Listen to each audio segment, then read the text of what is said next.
오늘 이 말씀은 굉장히 우리에게 중요한 말씀입니다. 복음의 정수가 요한복음 3장 16절에 담겨 있다면 그 복음의 삶을 살아가야 하는 삶의 모습이 바로 이 갈라디아서 2장 20절의 말씀에 들어 있습니다. 그런데 이 갈라디아서 2장 20절의 말씀과 요즘 이 시대의 우리를 비롯한 수많은 사람들의 삶의 모습은 참 많이 다른 것 같습니다. 우리의 삶의 모습과 이 성경에서 말하고 있는 그리스도인의 삶의 모습이 조금 다른 게 아니라 아주 많이 달라 보입니다. 이 말씀에 비추어서 오늘 우리의 삶을 좀 다시 한번 되짚어보며 하나님이 우리에게 원하시는 것은 무엇인가 다시 한번 살펴보기 원합니다. 요즘 유행하는 말이 있습니다. 유행한다고 하면 조금 슬픈 말이긴 한데 중독에 관한 말입니다. 이 시대의 사람들이요 중독되어 있는 것이 있는데 그것은 무엇이냐면 도파민이랍니다. 도파민. 어떤 신경 물질인데요. 우리의 흥미를 끄는 일들이 있으면 우리 안에 그것을 굉장히 즐겁게 누리면서 막 몸에서 이게 아드레날린처럼 이렇게 확 나오는 것이 도파민이라고 합니다. 그런데 이 도파민은 중독성이 강하기 때문에 더 자극적인 것들을 찾고 한 10 정도의 자극으로도 행복했다면 그 다음번에는 8, 9로는 만족할 수가 없는 겁니다. 10보다 커야 됩니다. 무조건 커야 됩니다. 그렇게 만족을 얻기 위해서 더 흥미로운 것들을 찾아가는 도파민 중독에 빠져 있는 것이 이 세대의 사람들이다라고 많은 사람들이 진단하고 있습니다. 그런데 이 도파민을 자극하는 것들은 그냥 우리의 흥미를 끄는 즐거운 것들만 있는 것이 아니라 포르노나 도박, 술, 담배, 마약 같은 단지 우리의 영혼만이 아니라 우리의 삶을 피폐하게 만들어 버리는 것들, 그런 것들이 주로 큰 영향을 미친다는 것입니다. 사람들이 재밌는 것, 새로 나오는 것, 그래서 나에게 흥미를 끌 만한 것, 그런 것을 추구하는 것은 이 시대에 너무나 당연한 일이 되어버렸습니다. 그래서 조금 더 자극적인 것들을 찾아다니는 그런 도파민에 중독되어 어떻게 보면 찌들어 살아가는 것이 이 시대의 사람들입니다. 그런데 이런 이 시대의 사람들에게 오늘 이 말씀이 얼마나 의미 있게 다가가게 될지, 세상을 바라보면 참 우리를 미련하다고 생각할 것 같은데 이 말씀을 바라보는 우리도 이 말씀을 어떻게 바라보고 있는지 궁금해졌습니다. 세상의 사람들은 이렇게 나를 채우고자 합니다. 내 안에 무언가 즐거운 거, 재밌는 거, 나를 행복하게 해주는 거, 나를 기쁘게 해주는 것을 채우고자 합니다. 그런데 예레미야 2장 13절의 말씀에서 하나님께서는 사람들이 저지르는 죄악 2가지를 지적하고 계십니다. 첫 번째는 무엇이냐면 생수의 근원되는 하나님을 버린 것. 또 한 가지는 무엇이냐면 생수의 근원을 버리고 나서 스스로 웅덩이를 판 것인데 그것은 물을 가두지 못하는 터져버린 웅덩이, 그 안에서 만족을 얻기 위해 애쓰는, 그 웅덩이를 채우고자 애쓰는 그런 죄악을 범하고 있다라고 말씀하고 계십니다. 이 시대에 이 도파민의 중독에 중독되어 살아가는 사람들은 아마도 이렇게 터진 웅덩이에 물을 채우고자, 그리고 그것을 나의 기쁨과 만족으로 여기고자 살아가는 사람들이 아닌가 싶습니다. 혹 우리에게도 이렇게 나를 채우고자 하는 욕심들이 있지는 않습니까? 나의 흥미를 채우고자 하는 마음들이 있지는 않습니까? 오늘 주님 앞에 이것들을 내려놓고 나는 죽고 예수로 살아가는 그런 믿음의 삶이 우리 안에 다시 한번 회복되는 은혜가 있기를 소망해 봅니다. 나는 죽고 예수로 사는 삶, 이야기만 들으면 참 어려워 보입니다. 갈 길이 멀어 보입니다. 지금 나의 모습과는 참 달라 보입니다. 그러나 어려운 것이 아닙니다. 우리가 감당할 수 있는 일입니다. 하나님이 우리에게 명하신 것이시고 우리가 그렇게 살아갈 수 있다라고 격려해 주시고 계십니다. 이 시간 우리가 말씀을 한 번 더 찬찬히 살펴보면서 우리 안에 이 예수로 사는 삶을 기대하고 소망했으면 좋겠습니다. 나는 죽고 예수로 사는 삶을 살아가는 사람은 어떤 사람들이냐면 첫 번째는 하나님을 아는 사람입니다. 여러분 하나님 아십니까? 대답을 안 하시면 제가 당황할 수밖에 없습니다. 다 아시죠? 하나님 아시죠? 네, 조금 질문을 바꿔서 한번 드려보겠습니다. 여러분 이삼열을 아십니까? 뭐야? 그쵸? 이게 뭐예요? 그쵸? 네, 저에 대해서 아시는 것도 있고, 네, 모르시는 것도 있을 겁니다. 안다라고 자신 있게 말할 수 있는 사람은 많이 없으실 겁니다. 사실은 저도 저를 잘 모르기 때문에 저를 안다라고 하는 것을 잘 모르겠습니다. 하나님을 안다라고 하는 것도요 동일하지 않을까 생각해 봅니다. 우리가 하나님을 안다라고는 하지만 하나님은 진짜 전부 다 아는 걸까? 거기에 저는 물음표가 찍힙니다. 그런데 예수님께서 말씀하셨습니다. 요한복음 8장 32절의 말씀인데 너희가 진리를 알지니 진리가 너희를 자유롭게 하리라 라고 말씀하셨습니다. 어떻게 보면 조금은 아이러니한 이야기입니다. 오늘 말씀에 갈라디아서 2장 20절이 진리라고 이야기한다면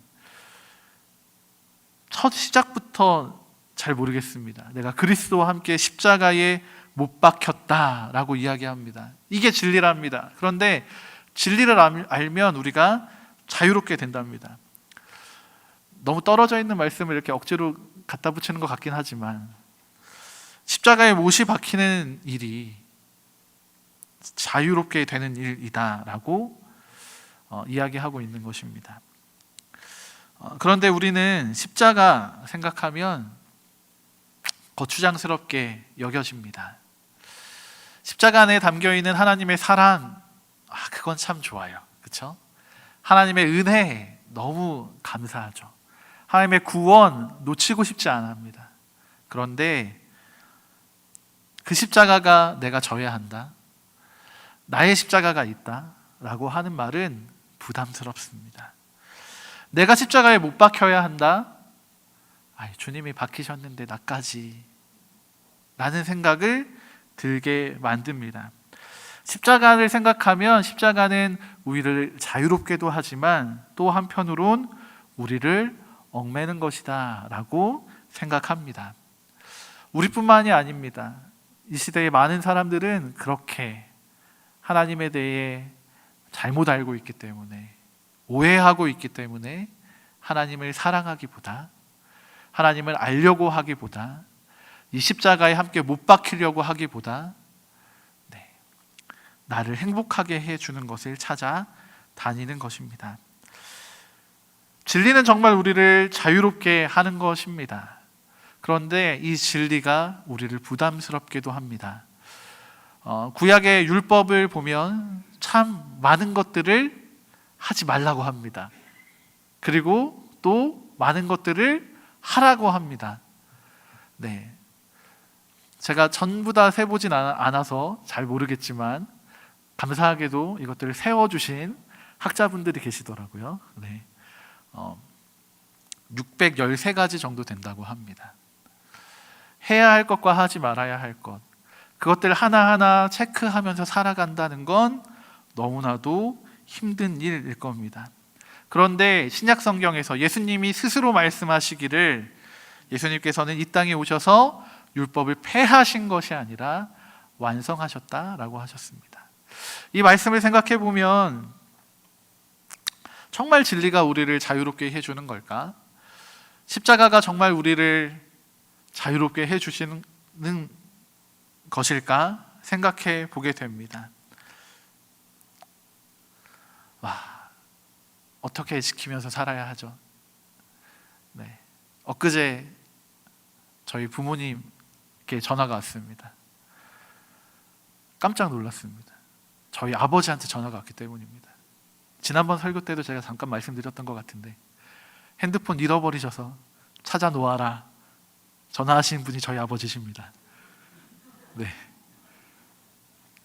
평소에 전화를 잘 안 하십니다, 저에게. 그런데 아버지한테 전화가 왔습니다. 깜짝 놀랐습니다. 뭐지? 무슨 일이 생겼지? 걱정하고 긴장되는 마음으로 전화를 받았습니다. 그런데 놀라운 사실은 아버지가 걱정이 돼서 전화하셨답니다. 주말에 저희가 전화를 못 해드렸거든요. 저희 전화를 안 하니까 걱정돼서 내가 먼저 전화한다. 저희 아버지 이런 분이 아니신데, 네, 제가 장가를 잘 간 것 같습니다.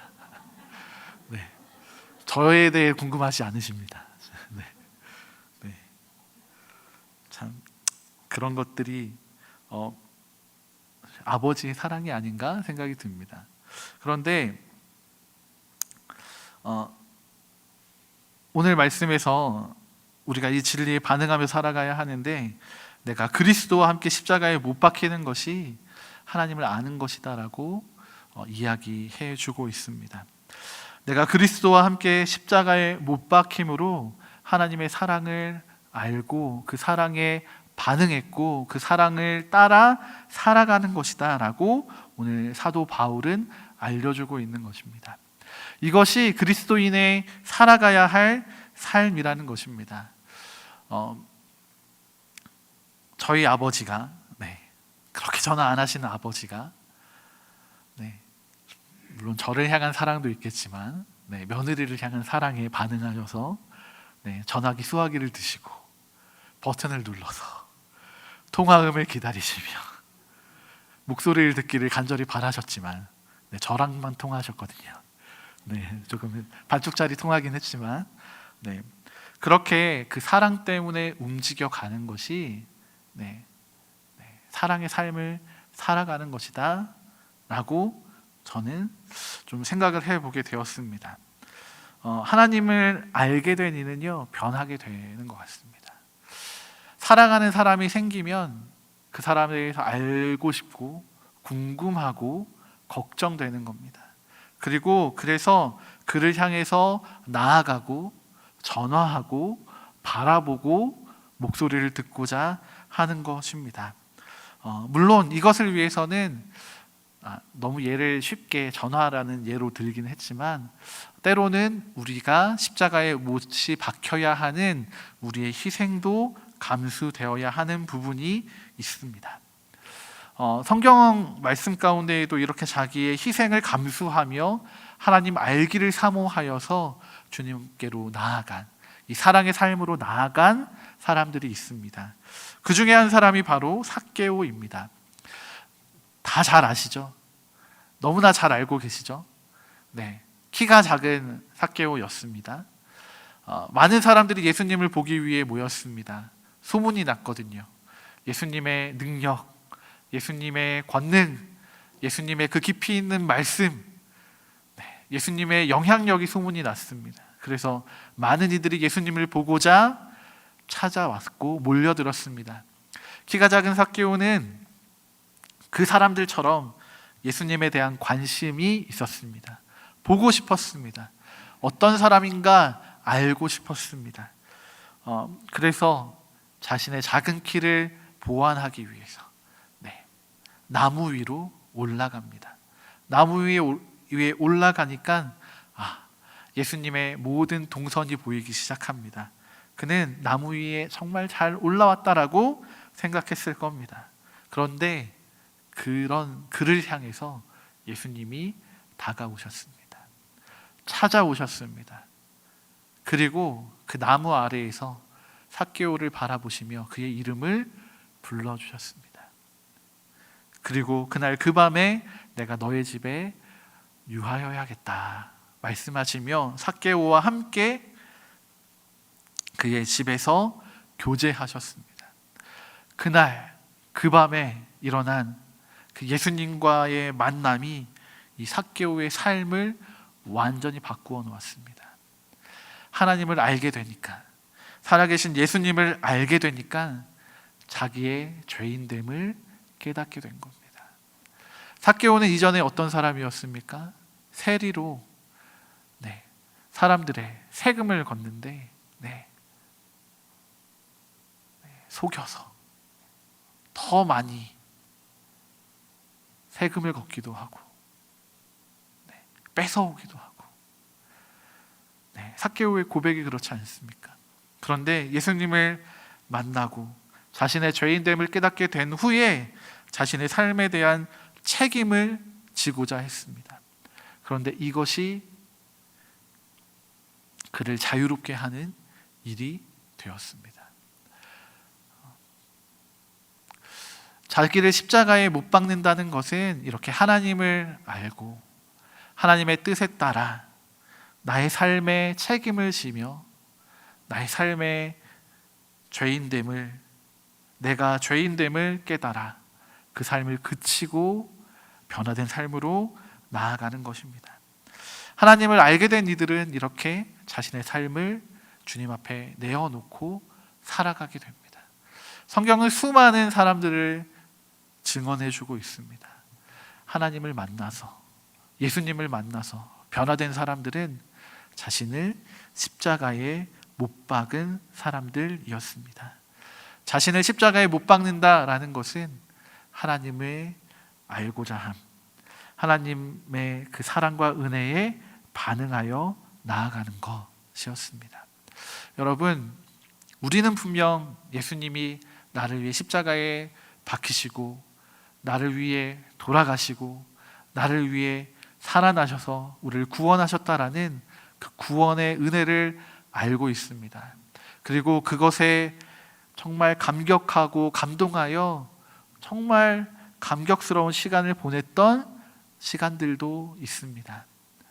그런데 안타까운 것은 오늘 그때만큼의 감동이 우리에게 여전히 남아 있습니까? 그 감동에, 그 은혜에 반응해서 내가 오늘 기꺼이 십자가에 못 박힐 준비가 되어 계십니까? 주님 오늘 우리에게 다시 한번 말씀하고 계십니다. 십자가에 함께 못 박히지 않겠느냐? 나와 함께 십자가에 못 박히자. 그 못 박힘으로 내가 너를 자유롭게 하겠다 말씀해주고 계십니다. 도파민 중독에서 벗어나 우리가 정말 십자가에 못 박힘으로 우리 터진 웅덩이들을 버리고 생수의 근원이 되시는 주님과 함께 살기를 기대하고 소망합니다. 나는 죽고 예수로 사는 사람은 또 어떤 사람이냐면 하나님을 자기의 힘으로 삼은 사람입니다. 요즘 그 베스트셀러 목록을 보면 꼭 빠지지 않는 서적들이 있습니다. 첫 번째는 자기계발서, 두 번째는 돈에 관련된 책들입니다. 부자 되는 법, 돈을 관리하는 법, 이런 건 책들이 많이 팔리고 있습니다. 사람들이 책을 많이 안 읽는 것 같지만 책을 읽는 사람들의 표본을 통해서 이 시대의 사람들의 관심사를 우리는 확인할 수 있는 것 같습니다. 이 시대의 많은 사람들은 나를 발전시키고 나를 좀 채우고 나의 힘을 기르고자 합니다. 어떤 면에서는 예수 믿는 우리도 잘 준비해야 하는 부분이기도 합니다. 그런데 이 시대는 그렇게 나를 개발시켜서 나의 삶을 이루고 나의 꿈을 이루는 것, 나의 삶의 목적을 나에게로 두는 것을 너무나 자연스럽고 당연하게 이야기하고 있습니다. 그러나 우리는 분명하게 하나님을 잊어서는 안 됩니다. 우리의 삶의 가장 큰 목표와 목적은 내가 아니라 하나님께 있음을 기억해야 합니다. 여러분, 우리가 세례 받을 때, 입교할 때에 문답을 하지 않습니까? 그 중에 첫 번째 질문은 인간의 목적이 무엇이냐라는 질문입니다. 네, 그것의 답은 무엇이었는지 기억하십니까? 네, 맞습니다. 하나님을 영화롭게 하는 것이 인간의 목적이라고 우리는 믿음의 고백을 했습니다. 이것이 그리스도인과 세상에 대비되는 전혀 다른 삶의 방향을 보여주는 부분이라고 저는 믿습니다. 시편 52편은 다윗이 지은 시편인데요, 원수들을 향한 비난이 담긴 하나님을 향한 탄원의 시편입니다. 그런데 그 중에 7절의 말씀은 이렇게 이야기하고 있습니다. 이 사람은 하나님을 자기 힘으로 삼지 아니하고 오직 자기 재물의 풍부함을 의지하며 자기의 악으로 스스로 든든하게 하던 자라 하리로다 라고 이야기하고 있습니다. 원수들에 대해서 이야기하는 겁니다. 다윗은 원수된 사람들은 하나님을 자기 힘으로 삼지 않는다라고 이야기합니다. 그들이 의지하는 것은 자기의 재물, 자기의 악이라고 이야기하는데, 바꾸어서 이야기한다면 자신의 힘과 능력을 과신하고 맹신하며 살아가는 사람들입니다. 세상의 어떤 것이 아니라 하나님을 의지하며 살아가야 하는데, 이들은 세상을, 자기를 의지하며 살아가고 있습니다. 이들과 대비되는 다윗의 모습은 어떻습니까? 이 시편 52편을 지은 다윗은 하나님을 의지하고 하나님을 자기의 힘으로 삼았던 사람입니다. 그것을 가장 잘 보여주는 예는 또 너무 잘 알고 계신 말씀이긴 하겠지만 다윗과 골리앗의 싸움입니다. 골리앗이라는 정말 거대한 힘 있는 장수가 있습니다. 이미 그와 싸우기도 전에 그의 등장만으로 흔들리고 있는 이스라엘 진영 가운데 다윗이 호통합니다.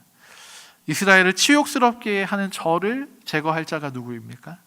할례받지 아니한 블레셋 사람이 누구이기에 하나님의 군대를 모욕합니까? 호통하면서 하나님의 이름으로 나아가 싸울 것을 요구하고 요청합니다. 이 호통이 사울의 귀에도 들어가게 되어서 사울이 다윗을 부릅니다. 그리고 그에게 자신의 군복, 투구, 갑옷, 칼을 주게 됩니다. 왕에게 있던 군복과 투구, 갑옷, 칼, 어떤 것이었을까요? 당시 정말 최고의 기술로 만들어진 가장 튼튼하고 안전하고 전투에 최적화된 것들이었을 겁니다. 물론 다윗은 이것을 거절합니다. 다윗에게 맞지도 않았지만 그가 원하지도 않았습니다. 다윗은 어떻게 싸웠습니까? 우리가 잘 알고 있듯이 그는 하나님의 이름으로 나아갔습니다. 하나님을 자신의 힘으로 삼은 것입니다. 그래서 그의 손에 주어지는 무기가 중요했던 것이 아니라 하나님을 의지하는 믿음이 중요했던 것입니다. 나와 함께 하시는 그 하나님을 믿는 믿음으로 나아갔던 것입니다. 세상 사람들이 볼 때는 그 조그만 돌멩이로 어떻게 사람을 죽일 수 있겠느냐, 계란으로 바위치는 것이다 생각할 수도 있겠지만, 결과는 우리가 너무나 잘 알고 있듯이 계란으로 바위를 쳤더니 바위가 깨지는 역사가 일어나게 된 것입니다. 이 시대는 예수보다 세상을 의지하는 것이, 세상의 지혜대로 살아가는 것이 지혜롭다라고 이야기합니다. 세상은 하나님을 믿는 믿음을 미련한 것으로 여깁니다. 믿음을 아무리 가져봤자 계란으로 바위를 쳐도 바위는 깨지지 않는다라고 이야기하는 것입니다. 그런데 오늘의 말씀 가운데에는 이제는 내가 사는 것이 아니고 오직 내 안에 그리스도께서 사시는 것이다 라고 사도 바울은 고백하고 있습니다. 여러분, 내가 사는 것은 어떤 것입니까? 나의 힘을 의지하고 나의 경험을 내세우고 나의 능력을 보이고 그래서 나에게 준비가 되지 않고 부족한 것이 있다면 주눅들고 포기하고 멈춰서는 것.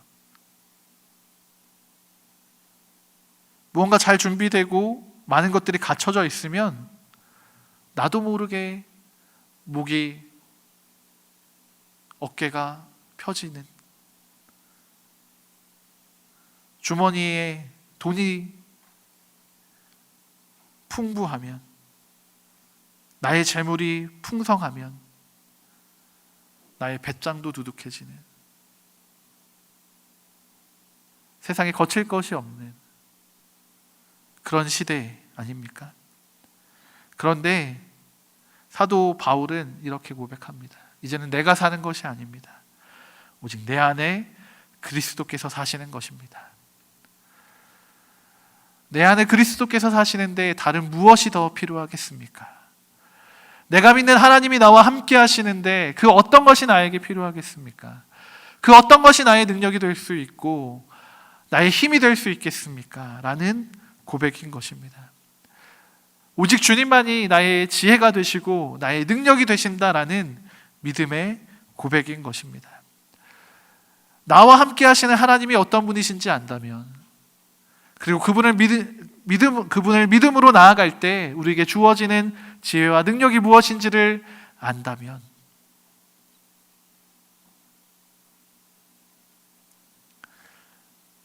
예수 그리스도를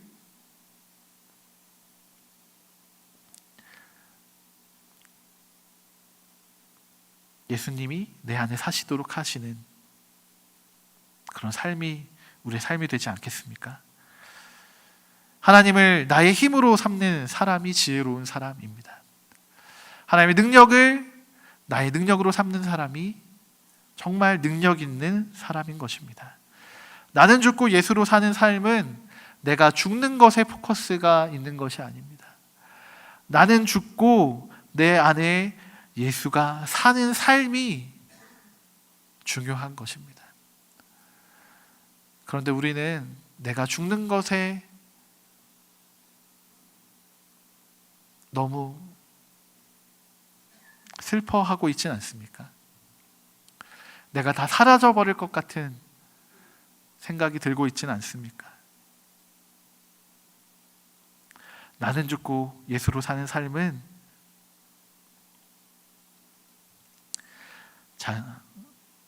자기의 힘을 의지하지 않고 하나님을 나의 힘으로 삼는 삶인 것입니다. 마지막으로 나는 죽고 예수로 사는 사람은 하나님의 인도를 받는 사람입니다. 죄송합니다. 저의 이야기를 잠깐 조금 하려고 합니다. 네. 저는 저를 잘 표현하지 못하는 사람입니다. 그래서 지금도 조금 답답한 부분이 많습니다. 그런데 어릴 땐 더 답답했습니다. 네. 네. 초등학교, 전 국민학교를 나오긴 했지만, 초등학교 시절에 이제 읽기 수업을 하지 않습니까?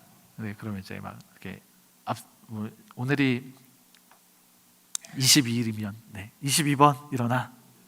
그럼 그 뒤에 사람 이렇게 하지 않습니까? 점점 저에게 다가올 때 심장이 쿵닥쿵닥 막 이렇게, 그래서 억지로 읽고 자리에 앉았습니다. 쉬는 시간에 저희 친구가 와서 물어봤습니다. 삼열아, 아깐 왜 울었어? 책을 읽는데 책을 읽히는 게 아니라 울면서 읽는 것 같이 느껴졌습니다. 전 그림도 잘 못 그립니다. 이게 미술적인 재능이 별로 없는 것도 있겠지만 제가 저 스스로를 표현하는 걸 잘 못하고 서툴렀던 것 같습니다. 참 쉬운 일이 아니었습니다. 발표를 하고 책을 읽고 그림을 그리는 건 지금도 쉬운 일은 아닙니다. 그런데 이런 모습이 제 삶에 참 많은 영향을 끼쳤고 교회에서도 이랬습니다. 교회를 계속 모태신앙으로 자랐으니까 빠지지 않고 다녔습니다. 그런데 교회 가서는 정말 교회 갔다가만 왔습니다. 네, 가서 가만히 앉아 있었습니다. 네, 그래서 저 유치부 유아부 때 선생님께서 저희 어머니한테 사암열이는 너무 인형 같아요 라고 말씀하셨습니다. 여러분, 네, 오해는 하지 마시고요. 네, 인형이 예쁜 것만 있는 건 아니잖아요. 네, 못난이 인형도 있잖아요. 네, 왜 그랬냐면 정말 무릎 꿇고 가만히 앉아 있었습니다. 예배 시작부터 끝날 때까지 무릎 꿇고 가만히 앉아서 기도하면 손 모으고 눈 감았다가 기도 끝나면 아멘하고 눈 뜨고, 말씀 볼 때는 이러고 앉아 있다가 네, 다리가 저릴 텐데도 그 꼬마 아이가 그냥 그렇게 가만히 앉아서 예배가 마칠 때까지 아무 말도 하지 않고 예배만 드리고 돌아왔습니다. 그러니까 저는 저를 표현하지 않고 그냥 가만히 있다가 온다라고 생각을 했습니다. 근데 그래놓고선, 교회에선 그래놓고선 집에 와서는 뭐 했는지 아십니까? 집에 있는 장난감들을 다 꺼내봅니다. 그리고 줄을 맞춥니다. 줄을 쫙 맞춥니다. 그리고 그 앞에 제가 서서 말씀을 전했습니다. 교회 놀이를 했습니다. 참 아이러니합니다. 사람들 앞에서는 아무것도 못하는 녀석이 장난감 앞에서는, 사람이 아니어서 그랬는지 모르겠지만 신기한 일입니다. 그렇게 어느 날도 똑같이 가만히 무릎 꿇고 앉아서 예배 드리고 이제 집에 가려고 하는데, 교회 선생님들이 광고를 하는 중에 성가대 대원을 모집한다는 광고가 나왔습니다. 바로 그때 그 광고를 듣는데, 그때까지 교회에서는 한 번도 심장이 쿵쾅쿵쾅 거려본 적이 없는 제가, 읽기를 하는 것도 아닌데, 그림을 그리라고 한 것도 아닌데 제 가슴이 쿵쾅쿵쾅 하기 시작했습니다. 왜 그랬는지 모르겠습니다. 그래서 그 초등학교 2학년 때인데 9살짜리 아이가 선생님한테 가서 기어 들어가는 목소리로, 선생님, 저 성가대 하고 싶어요 라고 했습니다. 무슨 말인지 알지 못했던 선생님은 하셨다가 제가 성가대를 하고 싶다고 하니까 그래. 근데 제가 너무 심장이 쿵쾅쿵쾅 거린 나머지 제대로 광고를 듣지 못했던 겁니다. 자격이 3학년부터였습니다. 그걸 듣지 못했습니다. 그래서 제 가슴이 쿵쾅쿵쾅 하면서 떨리면서 가서 그 얘기를 했던 겁니다. 그래서 그 얘기를 듣고 또 전 얼굴이 시뻘개져서, 이렇게 빨개져서, 그러면은 내년에 올게요 하고 돌아왔습니다. 하나님의 인도를 받은 것 같습니다. 그렇죠? 하나님의 인도가 있었던 것 같습니다. 그때부터 제 삶이 변하기 시작했습니다. 하나님의 인도하심을 따라 찬양대에 갔고, 거기서 조금씩 하나님을 찬양하면서 나의 목소리를 내는 법을 배웠고, 나를 표현하기 시작했고, 장난감 앞에서만 서 있던 저희가 이렇게 귀한 여러분들과 함께 말씀을 나누는 자리까지 있습니다. 이것은 죄송해요. 너무 저에게는 특별한 간증인데 여러분께는 특별하지 않을 수 있겠다는 생각도 듭니다. 그런데 저에게 이런 특별한 인도하심이 있는 것만큼이나 여러분들을 향한, 우리 부산진교회의 모든 믿음의 가족들, 성도님들을 향한 하나님의 인도하심이 있습니다. 그 인도하심을 놓치지 않고 따라가는 것이 바로 나는 죽고 예수로 사는 삶입니다.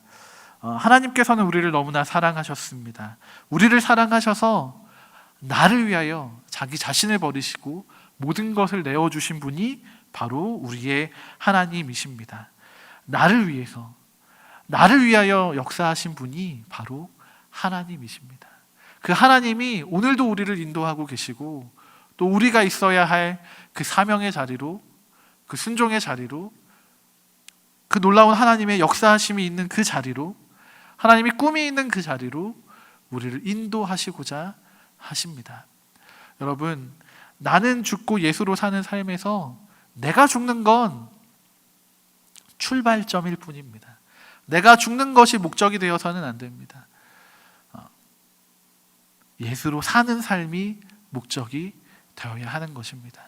그런데 참 감사한 것은 무엇이냐면, 우리가 그리스도와 함께 십자가에 못 박힐 때, 내가 죽는다고 고백하기 시작할 때 이미 예수로 사는 삶이 시작된다는 것입니다. 어떤 엄청난 결단과 엄청난 믿음의 고백으로 주님, 내가 죽겠습니다, 눈물을 흘리며 막 나무를 뽑을 만큼 산에 올라가 기도하고 해야지만 우리에게 예수로 사는 삶이 시작되는 것이 아니라, 내가 주님을 바라보는 그때에 예수로 사는 삶이 시작된다는 것입니다. 믿음이 강한 사람에게만 주어지는 삶이 아닙니다. 아무것도 알지 못했고 나를 잘 표현하지도 못하고 서툴렀던 초등학교 2학년 꼬마 아이에게도 하나님은 하나님의 인도를 나타내셨습니다. 예수로 사는 삶을 우리에게 허락하시는 그 하나님을 우리가 바라보면 좋겠습니다. 갈라디아서 2장 20절은 그리스도인들의 살아가야 할 삶의 방향성을 나타내주는 말씀입니다. 내가 그리스도와 함께 십자가에 못 박혔나니 그런즉 이제는 내가 사는 것이 아니요 오직 내 안에 그리스도께서 사시는 것이라. 이제 내가 육체 가운데 사는 것은 나를 사랑하사 나를 위하여 자기 자신을 버리신 하나님의 아들을 믿는 믿음 안에서 사는 것이라. 이 사도 바울의 믿음의 고백이 오늘 우리의 믿음의 고백이 되기를 소망해 봅니다. 이 시간 우리가 함께 찬양하며 나아가고 싶습니다. 오늘 읽은 이 갈라디아서 2장 20절의 말씀을 토대로 만들어진 찬양입니다. 우리 이미 다 알고 계신 찬양이겠지만 우리가 이 시간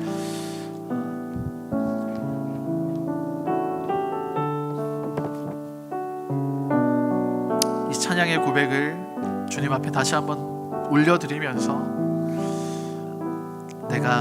나는 죽고 예수로 사는 삶을 살겠습니다. 내가 하나님을 아는 사람이 되고 하나님을 나의 힘으로 삼은 사람이 되고 또 하나님의 인도하심을 받는 사람이 되겠습니다. 이렇게 믿음으로 함께 고백하며 나가도록 하겠습니다.